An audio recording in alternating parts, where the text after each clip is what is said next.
ချို့လူတွေကငငယ်ကလေးကသူတို့ဘာဝဝါဒနာပါလဲသိကြတယ်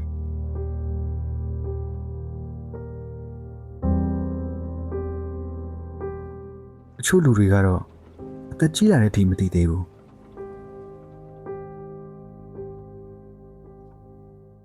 ဒါကြောင့်လူတော်တော်များများကသူတို့မှာဝါဒနာမရှိဘူးလို့ထင်တတ်ကြတယ်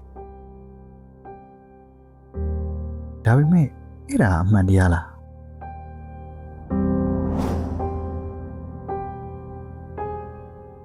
လူတော်တော်များများကဝါဒနာဆိုတာတွေးလိုက်တာနဲ့သိသွားမယ့်အရာလို့ထင်ကြတယ်ဒါဟာငါဝါဒနာဆိုတဲ့ခံစားချက်ချက်ချင်းရလာမယ်လို့ထင်ကြတယ်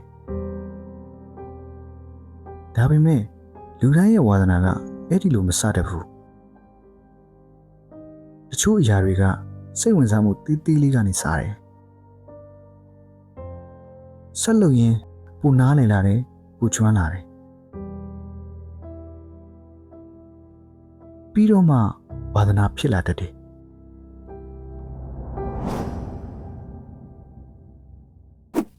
ဒါပေမဲ့ဒီနေရာမှာပြဿနာတစ်ခုရှိတယ်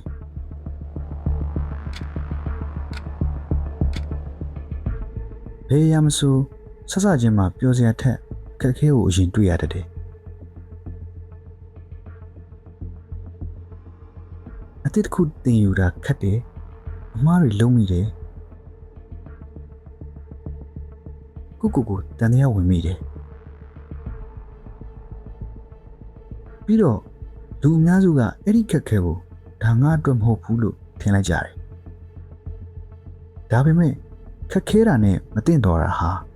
လူတဲ့အရာတော့မဟုတ်ဘူး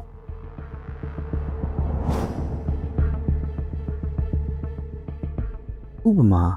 လူတယောက်ကတာစတင်တယ်ကော့ရီမှားတယ်လက်တွေနားတယ်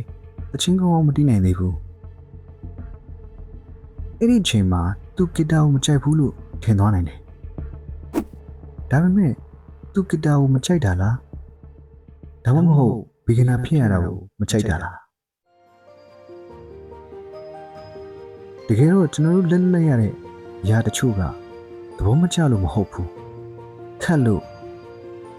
မကျွမ်းကျင်သေးလို့အဆင်မပြေလို့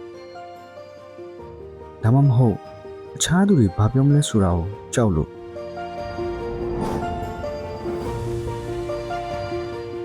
တချို့လူတွေကအတိတ်တွေကိုမစမ်းကြည့်ပြကြဘူးမတိကြတာကိုကြောက်လို့ဒါမှမဟုတ်အခြားသူတွေဘာပြောမလဲဆိုတာစိုးရိမ်လို့တချို့လူတွေကတော့ဟိုဟာစမ်းလိုက်ဒီဟာစမ်းလိုက်ဒါပေမဲ့နည်းနည်းခက်လာတာနဲ့ထွက်လိုက်တယ်အတစ်တစ်ခုထပ်သွားတယ်အဲ့ဒီမှာလဲခက်လာတာနဲ့ထပ်ထွက်လိုက်တယ်ပြဿနာကဘယ်ရာကိုပဲစလို့ခက်ခဲတဲ့အချိန်တော့ရှိနေတတ်တယ်တစ်ခုတော့ရှိတယ်ခက်ခဲတာနဲ့ဝါသနာမပါဘူးဆိုတာတူတဲ့အရာတော့မဟုတ်ဘူးဒါပေမဲ့ကျွန်တော်တို့ကအဲ့ဒီနှစ်ခုကိုမကြာခဏရောထွေးတတ်ကြတယ်ခက်လာရင်ဒါငါအတွက်မဟုတ်ဘူးလို့ထင်လိုက်တယ်ပြီးတော့နောက်တစ်ခုကိုသွားရှာတယ်အဲ့ဒီလိုနဲ့တကယ်မကြိုက်တဲ့အရာတွေကိုလည်းထားခဲ့မိတယ်ဝါသနာဖြစ်လာနိုင်တဲ့အရာတွေကိုလည်းထားခဲ့မိတယ်ဖြစ်နိုင်တာကမင်းမှာဝါသနာမရှိတာမဟုတ်ဘူးဝါသနာဖြစ်လာနိုင်တဲ့အရာတွေကိုအစောကြီးလက်လျှော့ခဲ့မိတာဖြစ်နိုင်တယ်